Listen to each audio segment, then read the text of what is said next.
सीता, इस बार फसल बहुत कम हुई है। इतनी पसीने की बूंदें बहाईं, पर ये मिट्टी इस बार पत्थर हो गई। हाँ जी, मैं भी देख रही हूँ। ये खेत अब पहले जैसे नहीं रहे। लगता है धरती माँ भी रूठ गई है। अगर ऐसा ही रहा सीता, तो घर चलाना मुश्किल हो जाएगा। अगले महीने की किश्त कहाँ से आएगी? हिम्मत मत हारिए, भगवान पर भरोसा रखिए, सब ठीक हो जाएगा। भरोसे से पेट नहीं भरता सीता। भूख भगवान नहीं देखता, खाली थाली देखती है। पिताजी, आप परेशान मत होइए, मैं हूं ना। बेटा, मैं तुम्हारी ही तो चिंता कर रहा हूँ। तुम्हारी पढ़ाई, तुम्हारा भविष्य, सब इस मिट्टी में दफन होता दिख रहा है। आपके मन में कुछ चल रहा है? आप क्या सोच रहे हैं? सोच रहा हूँ शहर चला जाऊं, वहां मजदूरी करूंगा, कम से कम हाथ में नकद पैसा तो आएगा। लेकिन इन खेतों का क्या होगा? ये पूर्वजों की निशानी, ये हमारी पहचान, क्या सब छोड़ देंगे? कुछ समय के लिए इन खेतों को खाली छोड़ देंगे सीता। वैसे भी ये अब सिर्फ धूल उड़ा रहे हैं। ठीक है, जैसा आपको सही लगे। आखिर पेट की आग बुझाना भी तो जरूरी है। कल आखिरी बार खेत देखकर आता हूँ। शायद मिट्टी को मेरी विदाई का पता चल जाए। अगले दिन सुबह जल्दी उठकर मोहन खेत की तरफ जाने के लिए तैयार होता है। तभी मोहन की पत्नी कहती है, सावधान रहिएगा, मन कुछ ठीक नहीं लग रहा। पिताजी, जल्दी आ जाना, मुझे डर लगता है। हाँ बेटा, जल्दी आऊंगा। अपना ख्याल रखना। हे भगवान, अब क्या करूं? तूने ये दिन दिखाने के लिए मुझे किसान बनाया था। ये मिट्टी, ये तो बिल्कुल पत्थर हो गई है। यहां अब फसल नहीं, सिर्फ मौत उगेगी। अरे, ये क्या? सांप, इतना बड़ा सांप। आह! मुझे काट लिया। बचाओ, कोई है?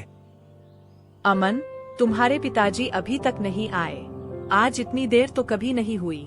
माँ, शायद शहर जाने की तैयारी में खेत पर ज्यादा काम हो गया होगा। आप परेशान मत होइए। नहीं बेटा, मेरा मन बहुत घबरा रहा है, जैसे कोई अनहोनी होने वाली हो। सीता, अरे सीता, अनर्थ हो गया। मोहन खेत में बेहोश पड़ा है।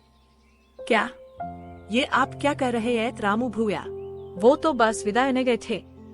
देर हो गई सीता, लगता है किसी जहरीले सांप ने काट लिया है। पूरा शरीर नीला पड़ रहा है। नहीं, ऐसा ही हो सकता। जल्दी चलो, मेरे सुहाग को कुछ नहीं होगा। जल्दी। माँ, मैं भी चलूंगा, मुझे भी पिताजी के पास जाना है। बहुत देर हो गई है सीता। जहर रगों में फैल चुका है। शरीर ठंडा पड़ रहा है। वैद्य जी, ऐसा मत कहिए, ये कर उजड़ जाएगा। इन्हें बचा लीजिए, कोई तो रास्ता होगा। धीरज रखो बेटी, मैं अपनी पूरी कोशिश करूंगा। बाकी सब उस ऊपर वाले के हाथ में है। पिताजी, सुनिए ना, आंखें खोलिए, देखिए आपकी लाठी आपको बुला रहा है। सांसें तो लौट आई है, जान बच जाएगी, पर जहर का असर गहरा है। होश कब आएगा, कुछ कहा नहीं जा सकता। हे भगवान, ये कैसी परीक्षा ले रहे हो हमारी? हिम्मत रखो सीता, मोहन एक लड़ाका है, वो लौट आएगा। हम सब तुम्हारे साथ हैं। माँ, अब क्या होगा? अब हमारा घर कैसे चलेगा? पिताजी तो। अब मैं संभालूंगी सब कुछ। रोने से चूल्हा नहीं जलता अमन। अब इन खेतों को मैं जगाऊंगी। माँ, तो क्या मैं अपनी पढ़ाई छोड़ दूं? मैं भी आपके साथ मजदूरी करूंगा। नहीं बेटा, चाहे जो हो जाए, तू अपनी पढ़ाई नहीं छोड़ेगा। तेरी कलम ही इस गरीबी का हल है। लेकिन माँ, घर का खर्च, पिताजी की दवाइयाँ, ये सब कैसे होगा? अब मैं काम करूंगी, जब तक तेरे पिता खड़े नहीं हो जाते। ये घर मैं चलाऊंगी। माँ, आप अकेले कैसे करेंगी? खेती का काम बहुत भारी होता है। बेटा, एक माँ जब ठान ले, तो पहाड़ भी रास्ता दे देते हैं। माँ सब कर सकती है। अरे सीता, पागल हो गई हो क्या? औरत होकर खेत संभालोगी? ये मर्दों का काम है, तुझसे नहीं होगा। रामू भैया, पेट की भूख और परिवार की जरूरत इंसान को पत्थर से भी ज्यादा मजबूत बना देती है। आज खेत को माँ की जरूरत है, किसान की नहीं। माँ, आज स्कूल छोड़ दूं। मैं भी आपके साथ खेत चलूं। अकेले बोझ कैसे उठाएंगी? नहीं मेरे लाल, तेरी जगह खेत की धूल में नहीं, स्कूल की बेंच पर है।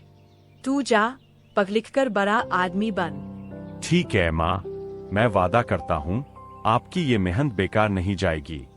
हे धरती माँ, अब तू ही मेरा आखिरी सहारा है। इस मिट्टी को फिर से सोना बना दे माँ। मुझे बस इतनी हिम्मत दे कि मैं हार न मानूं।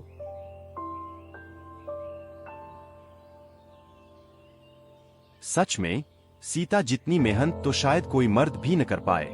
देखो कैसे उस बंजर को फिर से सींच रही है। माँ, देखो, मैं आज क्लास में पहला आया हूँ। पूरे स्कूल में सबसे ज्यादा नंबर मेरे हैं। सच, मेरा बेटा अव्वल आया।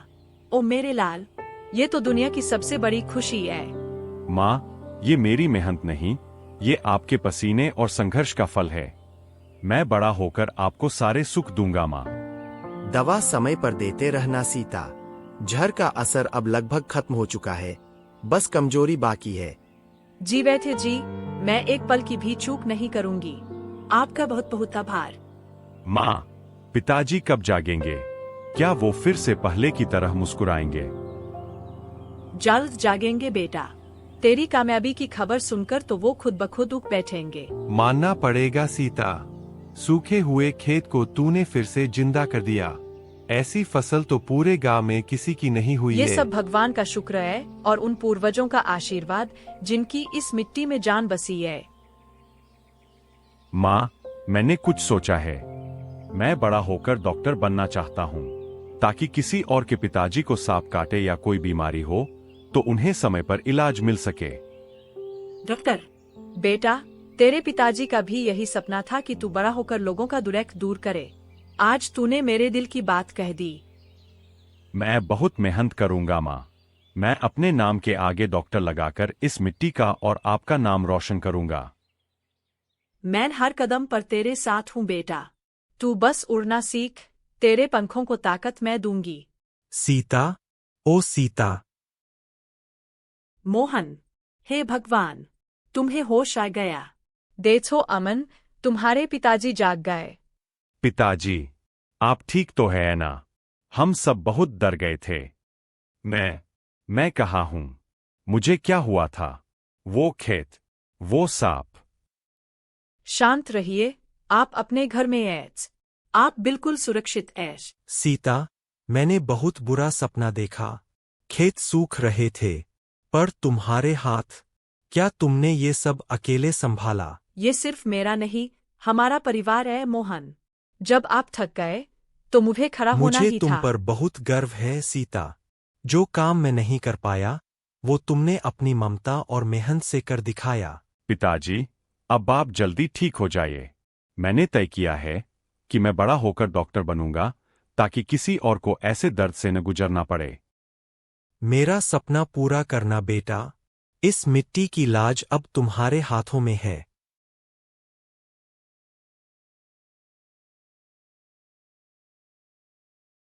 माँ, मेरा मेडिकल कॉलेज में चयन हो गया है। मैं डॉक्टर बनने जा रहा हूँ माँ। सच, जो सपना हमने उन सूखे खेतों में देखा था, वो आज सच हो गया। हाँ माँ, आपकी कुदाल की हर चोट ने मेरे लिए रास्ता बनाया है। ये सिर्फ तेरी नहीं बेटा, ये हमारी और इस मिट्टी की जीत है। पिताजी, माँ, मैं डॉक्टर बन गया। आज से इस गांव का कोई भी किसान बिना इलाज के नहीं रहेगा। लोग कहते हैं कि वक्त बदल जाता है, पर सच तो ये है कि वक्त नहीं, हम खुद बदलते हैं। आज जब मैं पीछे मुड़कर देखता हूं, तो वो मुश्किलें अब पहाड़ नहीं, महज छोटे पत्थर नजर आते हैं। याद रखना, मंजिल मिले न मिले, ये जो सफर में मैंने खुद को पाया है, वही मेरी असली जीत है।